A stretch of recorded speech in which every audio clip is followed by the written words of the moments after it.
Follow the money. That's what I always say. You always follow the money. Yeah. This is Follow the Money with Mitch Moss and Pauly Howard on VSiN.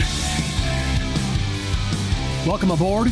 We are live in downtown Las Vegas from the Circa Resort and Casino. In 15 minutes, sports betting Hall of Famer and Circa Sports Oddsmaker Nick Bogdanovich will join the program. Got to ask him, is Texas better with Arch Manning?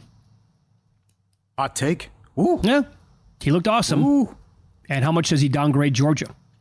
Third straight year, Bulldogs have, third straight time, they've gone to Kentucky and been in a battle for their life. And they came out somehow with a win in that game again on Saturday. This segment, to begin the season, we do it every single Monday. It's called I Don't Want to Overreact. But, and I said this in the first hour, I don't want to overreact, but the Panthers, they were going to be the Chicago White Sox of the NFL. The problem is it was short-lived potentially here. I get it. The overall team is really, really bad. There's not a lot of talent. The jury, obviously, Canales is going to be out on him for a long time. First-year coach, you never know. Funny, though, how you brought that up. He got all the credit for Baker Mayfield. Sure, right. Tell me that story again. Bryce Young was such a disaster in his first two games this year. 18 completions, 84 yards yesterday, 3 points overall, that they benched him. And they did that earlier today. So they still might be the White Sox of the NFL with Andy Dalton. And by the way, this is pretty telling. Before this news today, the Raiders were laying 7.5 points against the Panthers. That has now dropped down to, they're about 5-point favorites, and the total went up 3 points. It's all you need to know about what the market thinks of Bryce Young and how big of an upgrade this is actually to Andy Dalton. So does it play out like that? Who knows? Maybe they're still just awful with him, Andy Dalton as quarterback, but there was really going to be something here. And I bet you every single week for the first month, we would have heard, sharp money again on Carolina. Good luck with that. I don't want to overreact, but my futures are dead with the Detroit Lions. Oh. I got them every which way but loose. They could, it's coulda, woulda, shoulda. They could easily be 0-2. Almost blew the game last Sunday night, up 17-3 against the Rams. They were lucky to win the coin toss. If not, who knows what happens. And I know the box score is just overwhelmingly one-sided. It was like 460 to 200 plus yards yesterday. They killed Tampa Bay. They had a first down 7 times deep inside Tampa territory and came away with 1 touchdown. Goff had 2 INTs. Just watching the whole game, I was blown away at how many times they stubbed their toe and they blew that game. And again, the Buccaneers were without several guys in the secondary going into the game. They lost Vita Vea and others in the front 7, and it looked like they could have gotten whatever they wanted on the ground against that Buccaneers front. But here you go, just the entire game, back to pass, 50 times or whatever it was for Jared Goff. And it didn't work, and they lost, and now I'm scared. Something is amiss with this team. Now go correct it this Sunday when you play at Arizona. I don't want to overreact, but Jim Harbaugh and the Chargers will be the biggest threat to the Chiefs in the AFC by next year. Not this year, but by next year. He's that good of a head coach. Mm-hmm. And when it's all said and done, he will be playing in AFC title games. He will probably make it to a Super Bowl if he's here long enough. And when his career is over with, we're going to look back and say that Jim Harbaugh is one of the best coaches to ever live. Period. That's how good the guy is. And no matter where he goes, it's going to work. And already 2-0 and total domination again yesterday against a bad Carolina team. I understand that. I don't want to overreact, but the Steelers are winning their division. Oh! They're 2-0. Can't argue with the bid, I know, but this is they're the third choice. Think about that. I know. They're the third choice betting favorite in that division. To win the division, and the other teteams are 0-2. Yeah. The Browns have the one win, and they were very lucky. They did nothing in the game to come, walk away that you're going to be impressed with. Yeah. Bengals have problems. The Bengals will get right a week from tonight when they play a Washington defense. Like, it's going to look good, I think, offensively for that team. But the Ravens now blowing these leads in the fourth quarter, like yesterday against the Raiders. Bad loss by Baltimore. A lot of defensive defections in the offseason, obviously coming back to haunt that team, personnel and also coaching staff. Not looking great there in Baltimore, and 2-0. And now, how about that? They play the Chargers this week in a massive game. Winner goes to 3-0, and I think winner will be the front runner to win that point, Coach of the Year. And I don't want to overreact. And I said this at the beginning of the hour. Well, that's Nick Bogdanovich. Texas is better with Arch Manning at quarterback. Oh boy! All right. Did you see the way it looked? Okay. That was something else. And the family needs a break. Good for them. Yeah, finally something is going to go spot on for. So have you ever seen a Manning run like that? No. It's true. He can scoot. Absolutely. He really could. Can I back up a second? Uh-huh. I don't want to overreact. I think Lamar Jackson scores if he jukes the one guy there. Okay. Why did he pitch it so early? Okay. He only had to beat one guy, and he had a blocker. It's potential. That Go could have back happened. and watch the play. Yeah. Good observation. Would have been an all-timer. I don't want to overreact. The Giants have to clean house, and they have to do it now. As you said, 10th time in the last 12 years, they're 0-2. They're the first team in NFL history to score 3 touchdowns. They don't allow one, and they lose in regulation. That had never happened before. They also are on, again, quit sticking this down my throat. They're on Thursday Night Football next week. Guess who they play Week 10 in Germany? Carolina. I mean, get these guys off prime time. The other thing is, in national television, the other one, you can't go follow Meadow Soprano around and go to a soccer field in New Jersey. Nobody on the team can make a 30-yard field goal. They lose Gano in warm-ups. They trot the other guy out there. He misses the extra point. That's it. We're done with. No one can make a 30-yard field goal. How do you lose that game? You're always in Washington territory and in the red zone. You can't kick. You have to go for 2. Of course, they blow both of them. And then Neighbors is wide open. He drops it on 4th and 4. It's never happened before. How do you lose that game? Well, they were also outgained 425 to 300 in the game. Yeah. Defense has been worse than we thought going in. Sure. But it's just, it's a travesty. I mean, how are you 0-2 for the 10th time in the last 2 years, 12 years? People should be screaming bloody murder in New York. Okay, all right. I don't want to overreact, but I'm already getting here. Is anybody good? Hello? What's going on? Chiefs, lucky to win. Baltimore blows it again, 0-2. Cincinnati, 0-2 again. Dogs of 7+ points are 3-0 straight up. It's the first time they're above 500 through 2 weeks of 7+ or more since 1983. Dogs of 6+ points are 8-0 ATS, covering by 9.5 points per game. That's a record, thanks to Evan Abrams. It's also carnage and chaos in the contest. The consensus picks in the first 2 weeks at Circa are 1-9 ATS. That's right. This is unbelievable. Yep. Who's good? Can I maybe say we watched a team that can be really, really good this year last night? Houston. Again, They're very good. We've said multiple times, how did they not cover that game last night? I know. Houston's good. I will be concerned about the running game, I think, moving forward, but that's going to be an aerial circus with Stroud, and that defense looks like it's absolutely legit. I'm waiting for someone here to step up. I know it's early. Detroit, disappointment. Kansas City, lucky to win both games. Maybe it's the Chargers. I don't know. Yeah, wow. Can't even believe I'm saying that. Okay, and one more. I don't want to overreact. We can never, ever do that again. And I know it's the only time. He kept repeating himself yesterday, Scott Hansen. It's the only time it's ever going to happen. 10 early games, that's ridiculous. That can't happen. 8 of the 10 games in the witching hour were a 1-score game. No one can keep up. No. I don't care how many TVs you have. You got 4 games on this TV. I don't care which sportsbook you go to. I don't care what you go to. Yes. Even with Red Zone over here, laptop in front of me, and then 4 here and 4 here on this screen. You can't do it. You cannot have 10 games going on at the same time. Paul, it's ridiculous. We broadcast from the best sportsbook in the history of mankind every single day. This book behind us is absolutely glorious. The screen is... You can't even do the math on how big it is and how many screens they can put up there. That doesn't matter. You can have 50 screens with every game on multiple. That one person's brain can't take it all in at the same exact time. You're kind of actually hurting your product a little bit, in my opinion. Absolutely. And look what happened. The Rams game was a blowout. Yeah. So we're stuck with the Pittsburgh-Denver sleep inducer and the Chief game. Right. You know, it's ridiculous. Can't happen ever again. Silly. So he said it's 10-3 for the only time this year. They're never going to have that many early again, he said. Because it's happened in the past where it's been 10-3. He said this year. That's it. That's it. That's what Scott Hansen said. Okay, well, that's okay. Like 8-5. Who argues with 8-5? Yeah. Nobody. I think it's 7-5 this Sunday. That's because we got the Monday night doubleheader coming up. But come on. Okay, so then who do you think is good then? Are we watching them tonight maybe with Philadelphia? Are the Saints? What? Philly's offense is dynamic and awesome, but certainly concerns about what happened defensively. The only reason they won because Green Bay had red zone issues in Brazil. I'm there with Houston. I know, check back with me. Mahomes is always, but I mean, you lose Pacheco now and you lose Hollywood Brown for a significant amount of time. And Kelsey's on a milk cart. And the other one, you said this earlier. You're right. Trevor Lawrence is going to get people fired. Oh, yes, that's going to happen. He's lost 7 games in a row. 7.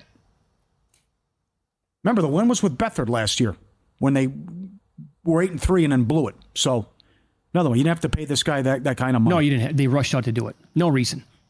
This is madness. Imagine if the Texans would have blown that game. I mean, we would have gone from... the Circa Sports had an unbelievable tweet.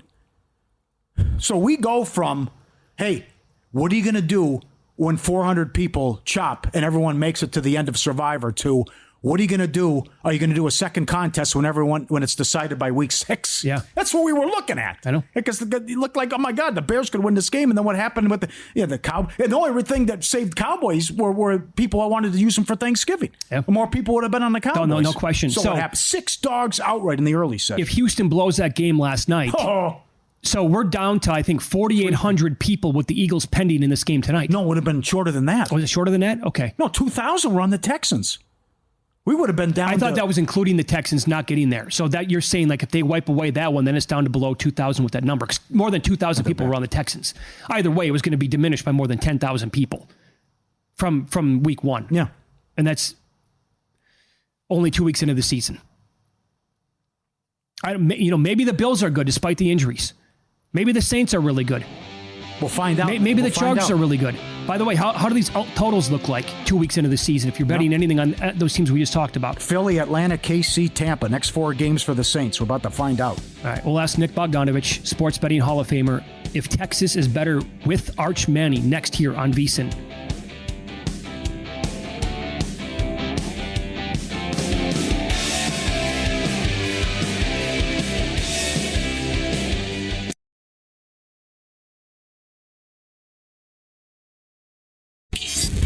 This is Follow the Money on VSiN.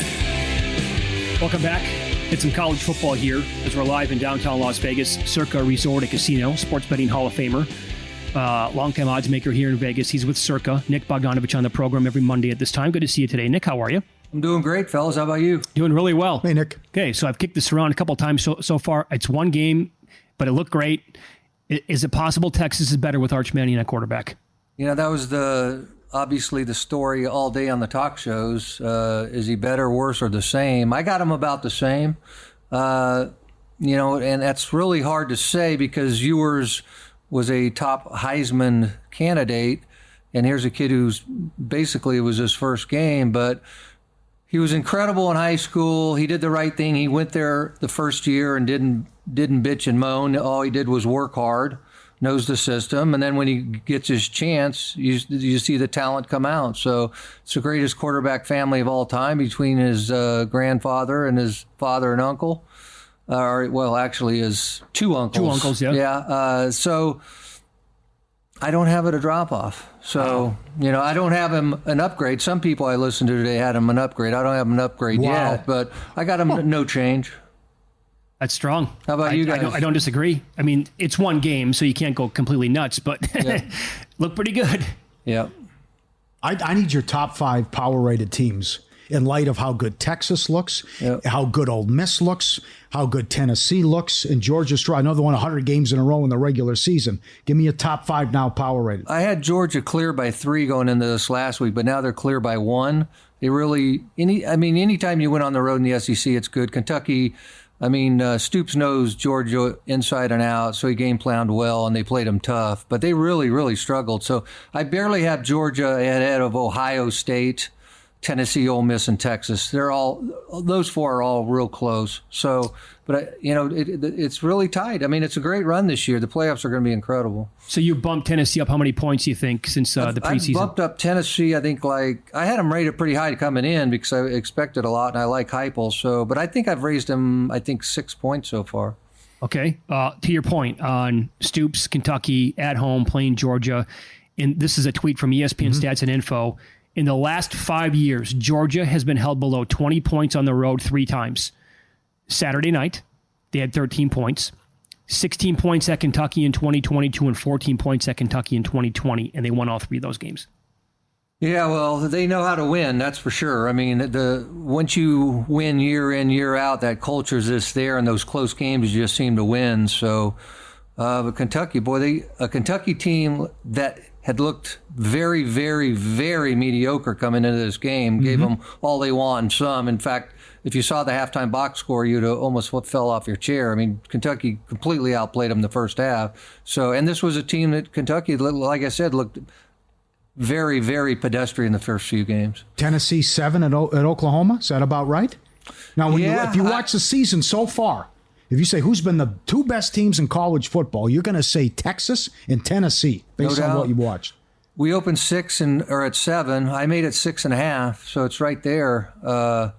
But it wouldn't shock me at all if Tennessee went in there and beat them pretty good. Okay, would not shock me. Okay, now what do you do with Oklahoma State and Utah in Stillwater? Rising's supposed to play. Yeah, it has to be. Obviously, we opened Oak State 2, and now we're Utah 2.5. And I think that's the line when you texted me over the weekend. I said Utah like 2.5 if Rising was in. So it might have been the case where he could have played this last weekend, but they wanted to give him an extra week because they know they had the big game in Stillwater. So I hope he's healthy. I want to see this kid 100%. I want to see if Utah can go into the Big 12 in year 1 and win it, which I think they can. Well, if they win this game, but they got to have him. So, but I can understand the move if he's playing. Can I bring this up? I watched a lot of that game against Utah State, the pass defense, and I loved Utah State's game plan. They're just like, hey, we're taking shots the entire game.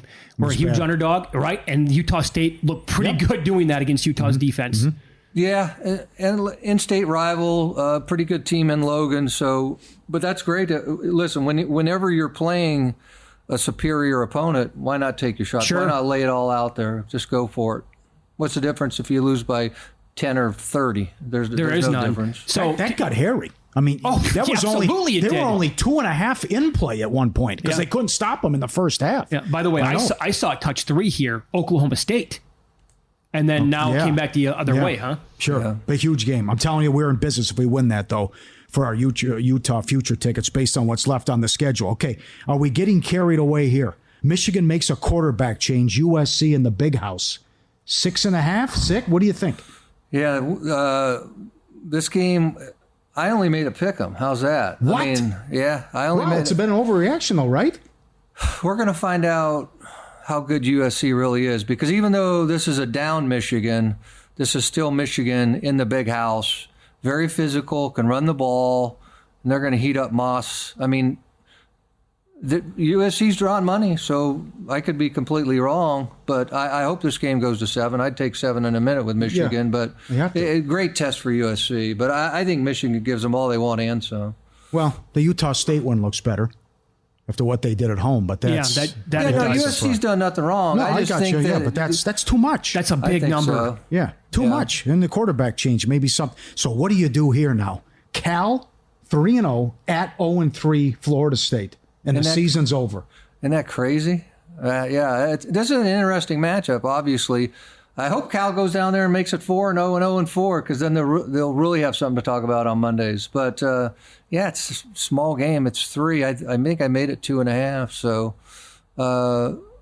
I do think, you know what? I do think Cal's going to go down there and win. I like the makeup of that quarterback, that Martinez. I like the way he plays. Good defense. Everything's going their way, and everything's going against Florida State, and there's just so much turmoil. I think Cal goes in there and gives a very, very good chance of winning. Yeah, some big games. Good call. How about is Miami too much? South Florida gave Bama a game. It's funny. I walked over here with Richie Baccelleri, who makes numbers. He made the game 18.5. He thinks Miami's a monster. I only made it 11. I like the home dog. I like South Florida in this game. I think they'll come with a big effort again, like they did against Bama. My concern would be, it appears as if Miami wants to run it up against everybody. I mean, Ward's out there in an absolute blowout, throwing for another touchdown in that game, right? God. I think they want to get him the Heisman. And I think they want to win every game by, margin. No question. Okay. When they have the chance to run it up, they will. But these kids from South Florida know that they can play with this team because they just played Alabama to the wire. And all these kids know each other. They've all played against each other in high school. So I think it's going to be a war. I pray it goes up. But I like South Florida a lot in that game. You. So you've been doing this since 1985, Hall of Famer. And I know at William Hill you were running things. At MGM you were running things. Mandalay. So you're not out there with the customers, but your managers and your tellers can report back to you. How difficult is it to explain to a customer with the refund when the game doesn't go 55 minutes? We've had 3 already. Yeah, it's horrible. You don't ever want a customer to have a bad experience. And when they come up with their South Alabama ticket that they laid 38 on, and they won by 70, and they don't get their winnings, it's not good for anyone. So we're looking at that rule will be changed by next year. It will be. Yeah. We'll definitely have to put in if a game goes into mercy rule that. The winning the team. We'll just have to. It's impossible to come up with wording, but we'll figure it out because it just can't happen. It's happened 3 times already this year. It's happened a bunch in the past, and it's just not good for anyone. Yeah, South Alabama blowout, Georgia Tech. Once they're the clear winner, they need to be paid. I would agree. Did you see this? If it's shortened because of mercy, if it's shortened by weather, that's a different story. Gotcha. It's 65-0, I believe. Tennessee halftime. They go to Kent State and they say, you want to go short halftime, short quarters, or run the clock? Kent State says no. How about that? They say no. Did they ask the Kent AD or the Kent coach or who made that decision? I don't know. I'd be curious to know. I mean, that's wild. I kind of like it. Good for them. Yeah, 65 rip. They so no. Got to go out there and take it like men. That's something we're just going to have to. It's a learning experience for sure. And I think it was 6-0 Tennessee the rest of the way in the second half. So that was. And they took it easy. So they took. Let's face it. When you travel 60 kids, the Kent can get a lot of those kids a nice experience of playing in the second half. So. Sure. Yeah. Whatever, 56-0, whatever the score was, crazy. But they say, no, we're good. I couldn't believe it. Anything else that you liked this weekend? Thought numbers might have been a little bit too high, too low? Good question. Virginia Tech Rutgers. There's an interesting game. ACC versus Big Ten. Lean toward the dog there. I think Rutgers goes in there and gives them all they want. It's the game's 3.5. I made it like pick. All right. UNLV now. What would you make them to make the playoffs? Whew, I'd love to see that. Obviously, they're going to have to get through. Listen, I don't know who all is on their Mountain West schedule if they catch Fresno, Boise, all of them, but Fresno's really good. I like Fresno a lot. Obviously, we know about Boise. San Diego State's way down. Wyoming's way down. New Mexico's nothing. Right. Colorado State's down. So Fresno and Boise are the two teams they got to get through. I would think UNLV at this point, right, winning that game against Kansas, they're live. Super live, yeah, super live. I mean, the coach is very, very good. The team believes they can win. I mean, you don't go to 2 Big 12 schools, Houston and Kansas, and take care of business like that if you don't believe you can win, and he's got them believing. Thanks, Nick. Good to see you again. Great to see you guys. Have a good week. We'll Thanks, get Nick. back to Week 3 NFL numbers in the NFL coming up next year on VSiN.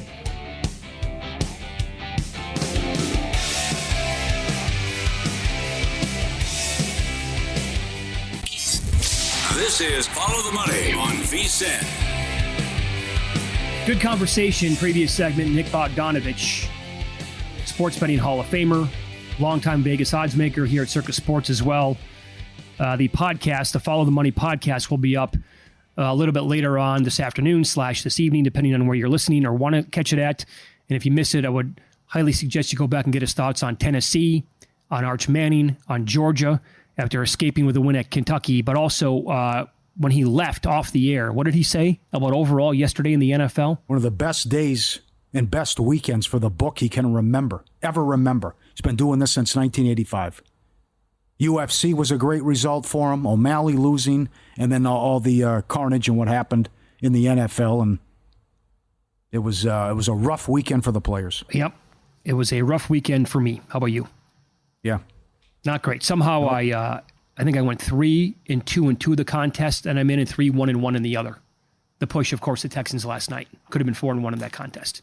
Oh, so same thing, yeah. Yeah, onward and upward. Week 3 numbers. Broncos are playing at the Buccaneers. The look-ahead number was 5.5. Buccaneers 7 now, 39.5. Mayfield didn't do much, but they barely had the ball yesterday. 12 of 19 passing, 185 yards, touchdown, INT. As a team, they had 23 carries for 70 yards. They were out first downed 26-14, outgained 463-216, outpassed 324-146, outrushed 139-70, and out time of possession 34 minutes to 26. And yet they're 2-0. And they went to Detroit and walked out of that stadium with a win. They picked off Jared Goff twice, and the Lions could not finish drives deep inside Tampa Bay Buccaneers territory seemingly the entire game. Mm-hmm. So now they're laying 7 against the Broncos team that scored 6 points.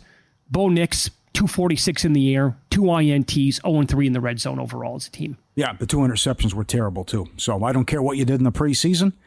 It's a whole different ball game now. And it's been a rough start for them, although they saw some glimpses and hope in the second half. But this is, I can't get there with Denver. Can't get there because you're going to turn the ball over, too. Hey, I can't make the case for a lot of overs on the card. And we're talking about low totals in general. The one total that I like we'll get to here in a few minutes, but that's the highest game on the board.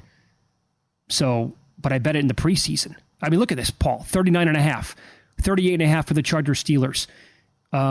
Eagles Saints is going to be a high one. But all these games that we've talked about so far have totals around 37.5. NFL a couple years ago, we were getting totals regularly, 52.5, 53.5, 40 across the board, the way it seemed. Now, not close. Mm-hmm. So the next game up is the Chargers at Pittsburgh.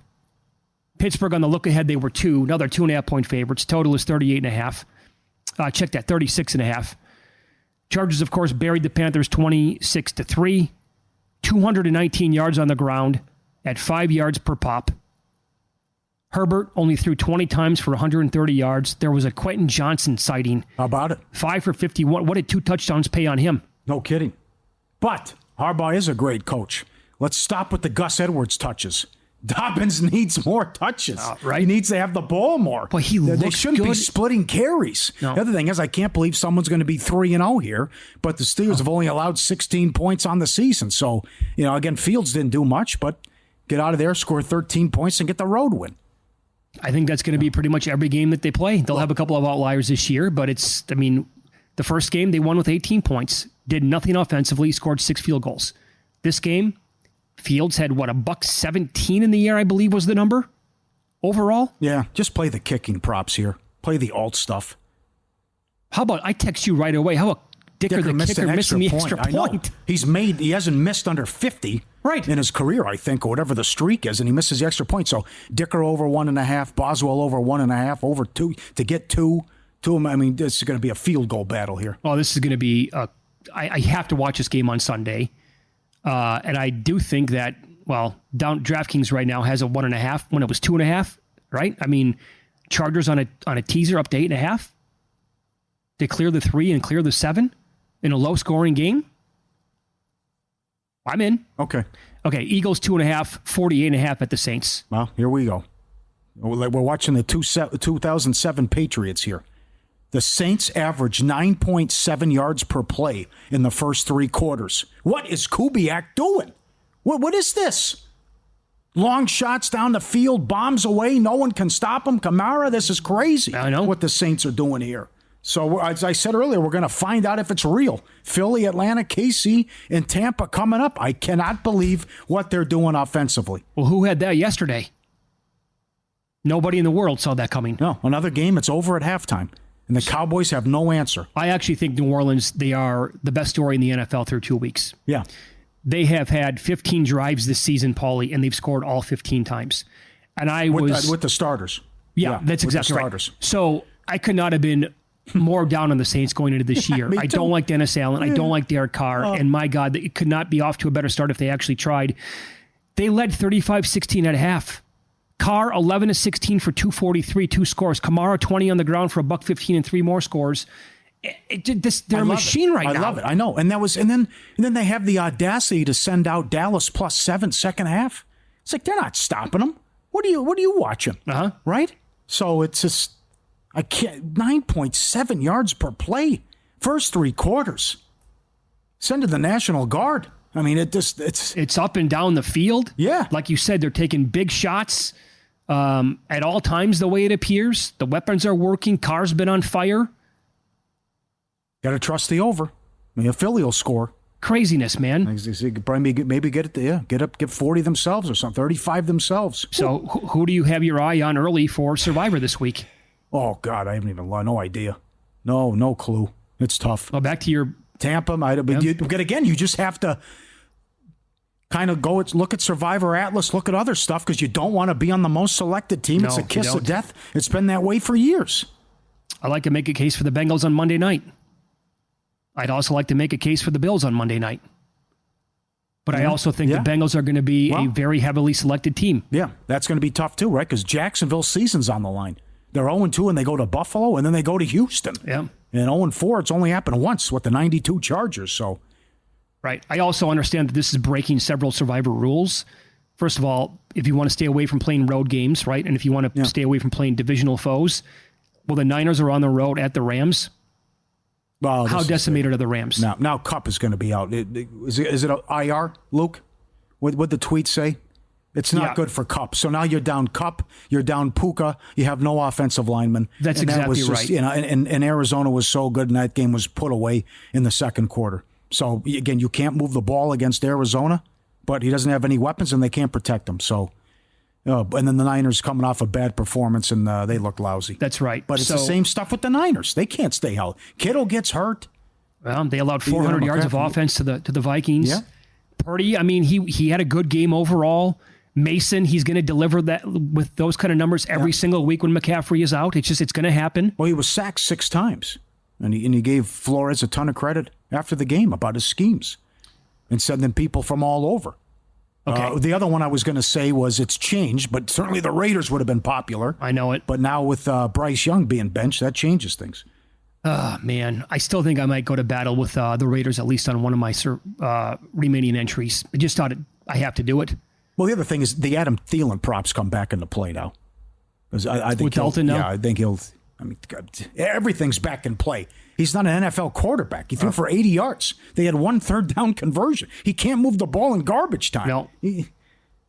Okay, so how about for the people who survived week 1 but didn't use Seattle, and now you're back at home? Yeah, I can't kill you. I know it's going to be Skylar Thompson. I don't think they have Huntley ready. I don't think so either. Yeah, McDaniels, he likes Thompson a little bit, but I'd be careful if it's Huntley.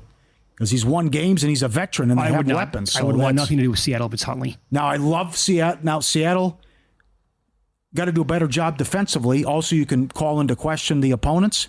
But this Geno Smith thing, if he doesn't turn the ball over, the weapons are ridiculous. Oh, yeah, for sure. You have Walker back. That's one thing to look at. But certainly the rushing game was there in week 1. You used to have to full marks to New England's run defense so far. Oh, yeah. Can't run on New England. So if I get Walker back and I have Metcalf and JSN, I'm going to move the ball. Well, are you okay using the Jets Thursday night? No way. Can't do it. Neither am I. Don't want to play Thursday night games and the history? No. I don't even want to have the conversation. Are they going to get beat up front again? Now Johnson's out for the year. Yeah. Another injury for the Jets. And you couldn't stop the run to begin with. Well, why wouldn't they? So far, 2 games in, unless Salah, your boy here, does no an unbelievable job with adjustments, which is not going to happen because he's incapable of doing that, then you would think that the Patriots are going to be able to have a nice day on the field running the ball. There's no solution here with this defense. I think you hit on it earlier. It might be the Bengals. The Giants, it's just the defense is so bad. No one knows football like VSiN. Limited time, first month, VSiN Pro, $9.99. Every best bet, every host, every guest. 19 hours of live programming, exclusive betting splits, updated every 5 minutes. The monthly subscription, get it today, $9.99 or the entire football season for $175. VSiN.com/subscribe.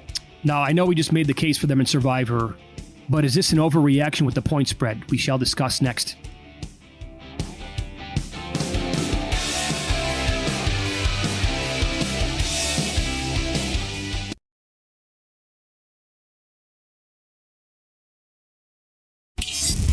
This is Follow the Money on VSiN. Just talking about Survivor for week 3, there is a Monday night doubleheader. I kind of like the Bills a little bit against the Jags at home. Bengals are going to be very popular, one would think, against the Commanders in that defense. Got a text here from Frank B., professional sports bettor. Love it when he pops on the show, as he did last Friday. He said you want to avoid the bombs. Great observation by him. He said the Bengals are in a great spot Monday night, but everyone that is left has them available. Think about this. Yeah, right. Literally everyone. 0 entries used them in week 2, and of course, the people who used them in week 1 got bounced. Yep. So that's a great point out of him.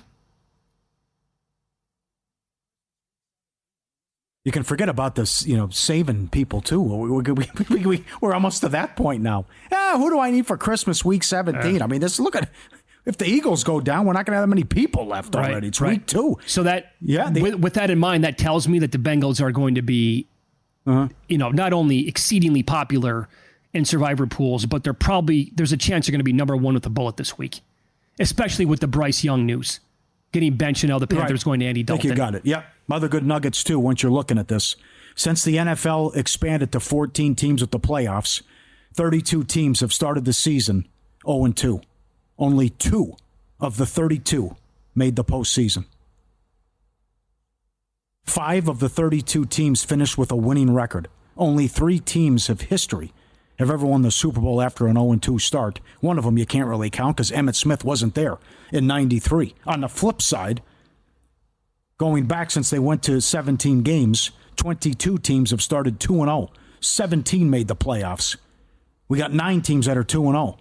Interesting that the Chargers-Steelers game, though both of those teams are still plus money to make the playoffs at some spots. Steelers are still the 3rd choice to win their own division, even though they're 2-0 and Cincinnati and Baltimore don't have a win. It's wild. And the Houston thing, only the 2nd time in history that a team's 2-0 and the rest of the division is 0-2. Well, it feels like the entire league's 0-2, so somebody's going to have to make the playoffs, right? Doesn't that just the way it feels? A lot of good teams 0-2, right? No, I know, right? And then Baltimore goes to Dallas. Good luck with that. So what do you make of the Texans number against the Vikings this week? By the way, maybe the Vikings are good.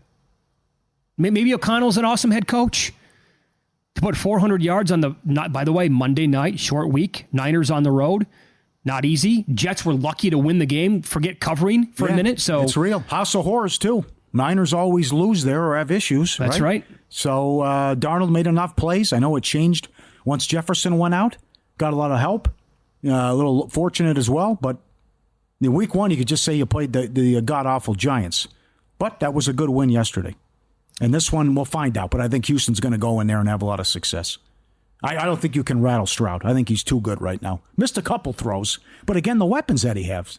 And then what happens with Mixon, though, too. That's another one. Yeah. That did not look good. I think it's going to be a great battle up front in the trenches because the Niners did get, I think, 4 sacks yesterday overall on Darnold. But the offensive line by the Vikings, again, remember, they kept that front 4 in check by the Giants in week 1. Giants are no good, but that front 4 is actually pretty decent. They didn't get to Darnold at all. So what is that offensive line, what if they're really good? But then I look at last night, and again, some of the moves the Texans made. It's one of the reasons why I loved them so much during free agency. They brought in Danielle Hunter. They already have Will Anderson. They brought in a kid from Tennessee, Autry. They have other guys that they also brought into the mix and other young players who are already improving. Like they were all up in Caleb Williams' grill the entire game last night. So who wins that battle? If the Texans win that battle, I think they win and they cover this game. But if they can keep Darnold clean, I don't think they can. Who knows? And he'll make the mistake. Warner had a great pick, but that was a bad job by Darnold. So what if I'm down Addison and Jefferson? Okay. I don't know if Jefferson plays.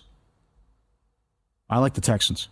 Yeah. Initial reports thought he was going to be okay, but you're spot on then. Then Darnold's going to be throwing to Naylor, by the way. Good job by Paul Charchian. He was all over Naylor last week, and he went over his player props. We've talked about this game several times. The Panthers-Raiders game, it did open up like 7, got to 7.5. Then the Bryce Young news earlier today where he's getting benched.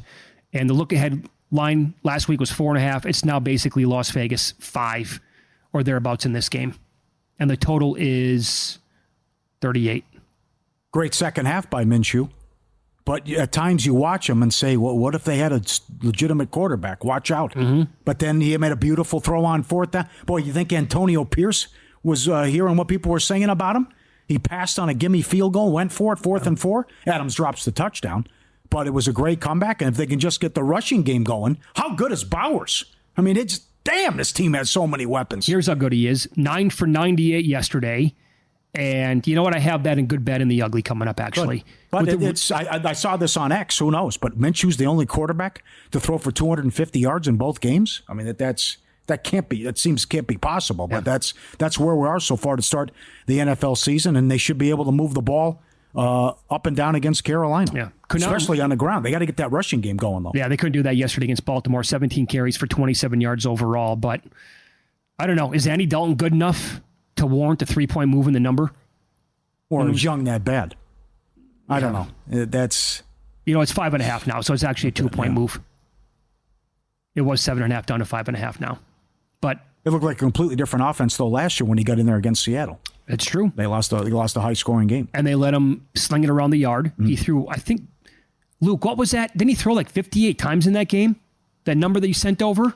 It was. I think it was a 37-27 game or something. Yeah, it was high scoring, and he threw the ball a ton the entire time, and it looked completely different than Bryce Young out there. I'll be on Adam Thielen props. Yep. Okay, so then how about this now? Again, we kick this around. If you still have Seattle, a lot of people use them in week 1 for Survivor. Would you consider them this week going back home? Miami, they have extended rest here, but there's no Tua. So we think it's going to be Skylar Thompson, although the team picked up Huntley. Don't know if that's going to be enough time for him to get the start. Miami was 2 on the look ahead. Now the Seahawks are 5.5? 7.5 points?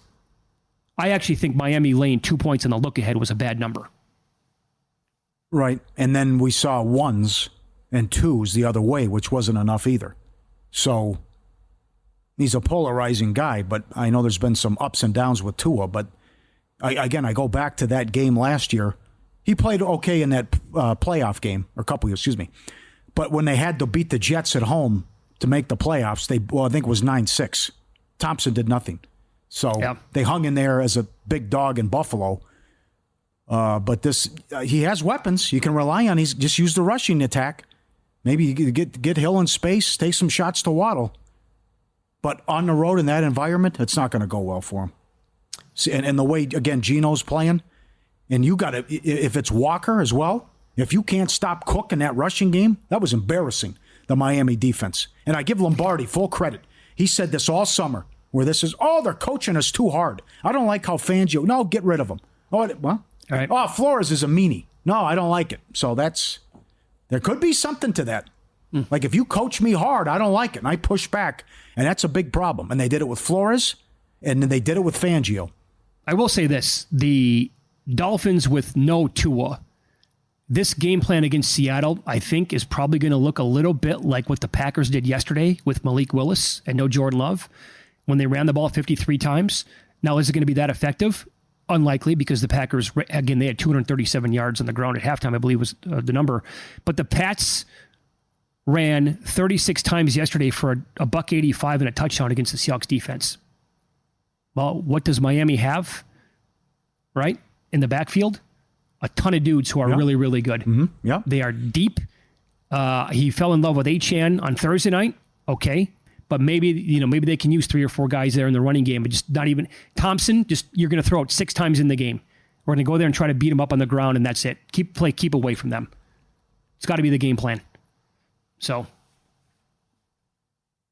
I think they have a chance with Huntley. I mean, the guy's okay as a passer, and that's right. I think it's a different ball game if they can get him ready and coach him up. Get up to vsin.com, bookmark it, Shoemaker, Cohen, Makinen.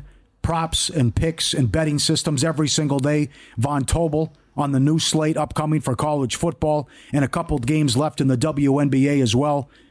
Betting splits, everything you want, best bets, odds by state, and the betting guides. Check it out, vsin.com, and Lombardi's takeaways as well. Check it out, bookmark it every day, vsin.com. All right, I'll pay this off right now. It's a tweet regarding Brock Bowers from Jason Gibbs. Again, 9 for 98 yesterday for the Raiders rookie tight end. He has 17 targets, 15 catches, and 156 yards in 2 games, the most receiving yards through an initial 2 games of a tight end's career dating back to the year 2000. Quarter of a century, Brock Bowers, paying off so far in the first 2 games of the year. You know, if things go a little bit differently, that team could be sitting at 2-0. Well, they blew the Charger game. Totally blew it, yeah. I mean, with that decision anyway. Yeah. So I think you might be right. By the way, the other game, on the look ahead, the Niners were 4.5 at the Westgate against the Rams. Ooh. But that's also a long time ago and a lot of injuries ago as well. And now the 49ers are already up to 8 at some spots this week. The good, the bad, and the ugly is up next. What a wrinkle we already have in the Heisman Trophy race. This is Follow the Money on VSiN, the Sports Betting Network.